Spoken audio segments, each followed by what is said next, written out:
同埋生煎包，當然仲有啲瓜瓜菜菜啊咁樣。買齊晒之後，我哋就出發去營地啦。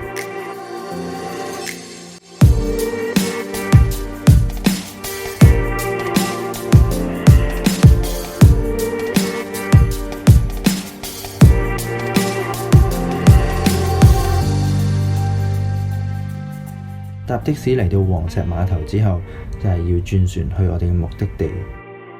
黃石碼頭去離島嘅大船呢，大概就係20蚊一位度。如果一齊多人嘅話呢，其實係可以自己 call 隻艇啦。價錢其實除翻開都差唔多嘅，但係就唔使好似大船咁要等夠時間或者等夠人數先開船咯。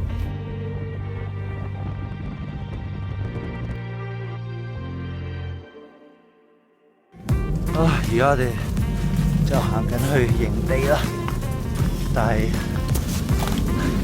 要穿過呢一紮密林。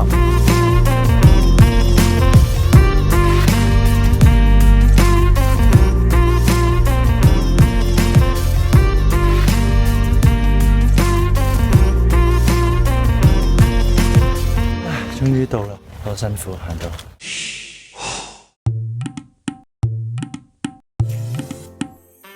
去 camp 又點少啲 campfire 呢？我哋喺地下執咗啲枯咗嘅樹枝啊，或者粗少少樹幹，咁就整咗個營火。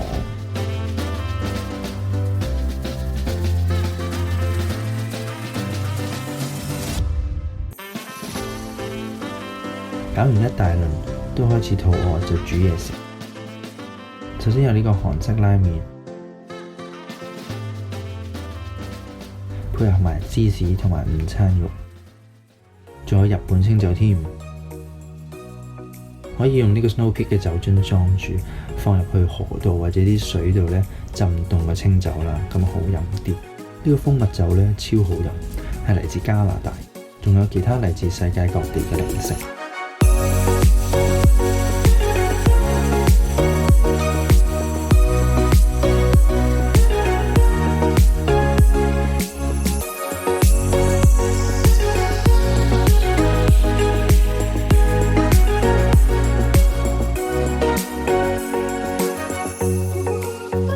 我想重點介紹呢個生煎包，超好食。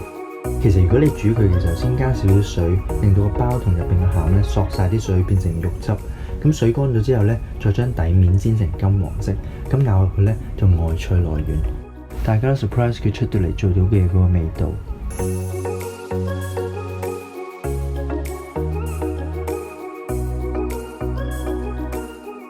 食完一輪下午茶，原來有夠鐘開始煮晚餐啦。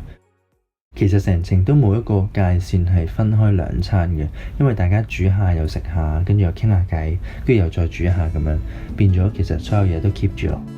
全靠我個朋友今次帶咗呢盞 Coleman 嘅油燈嚟呢，所以個光線好足夠，照光晒成個 area。煮嘢食嘅時候呢就好方便啦。晚餐我哋有煎三文魚，再配埋個白飯，然後仲有香煎牛柳粒。我覺得如果落埋個紅酒呢就仲正，不過就咁用豉油同鹽醃完去煎呢，其實都夠晒味同夠晒 juicy。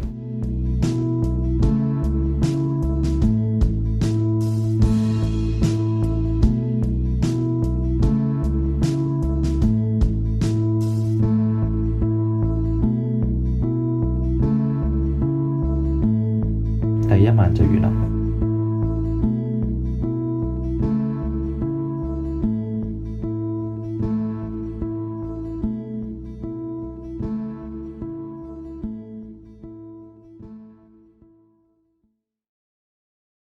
第二日係由一杯咖啡開始，我帶咗呢個意大利嘅咖啡壺，加埋啲咖啡粉同埋水喺個底座度，直接擺上火燒，咁2至3分鐘呢，就有蒸餾咖啡飲啦。早餐仲有蜜糖多士，同埋為咗唔好嘥嘢，就仲有琴日食剩嘅拉麵，然後攞咗個罐頭三文魚嚟整魚香茄子。原來加埋罐頭入邊嗰啲汁去煮呢，係好嘢味。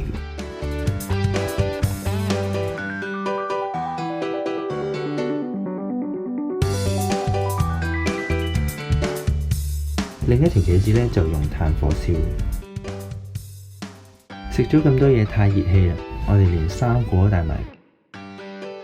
最後就係呢個薄餅，搓咗個薄餅粉之後，擺落個煎 pan，煎熟兩邊。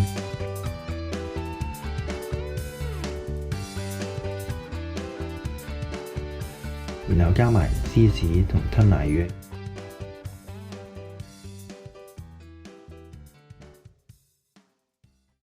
終於就食完就執嘢走啦。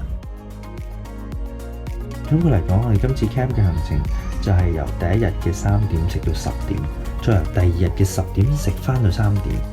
基本上除咗瞓覺嗰幾個鐘之外，其他都係食。咁如果你鍾意我呢條片嘅話呢，就撳下邊個 like 就係支持下我啦，同埋右下角嘅嗰個紅色 subscribe 就係你 subscribe 咗之後呢，我每次出片呢，你都會即時睇得到啦。好，今次就介紹到呢度先啦，我哋下次再見啦，我係 Dixon，拜拜。